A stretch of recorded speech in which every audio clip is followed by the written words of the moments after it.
আসসালামু আলাইকুম প্রিয় বন্ধুরা। আজকে আমরা খুবই আকর্ষণীয় একটি প্লেসে যাচ্ছি, জেদ্দায়।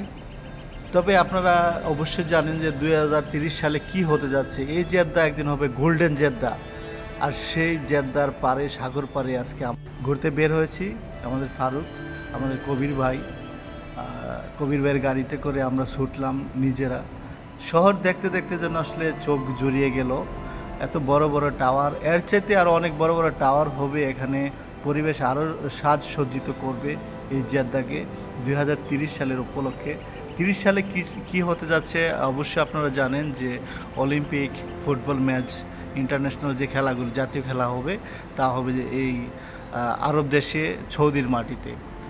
তো রিয়াদ জেদ্দা এক অন্যরকম নান্দনিক পরিবেশ গড়ে তুলতে হয়তো আগামী বছর থেকে কাজ শুরু করবে এবং জ্বলে উঠবে বিশ্বর মধ্যে, আলোকিত হবে বিশ্বের মধ্যে এই জেদ্দা, এই রিয়াদ, এই দাম্মাম, এই সৌদি আরব।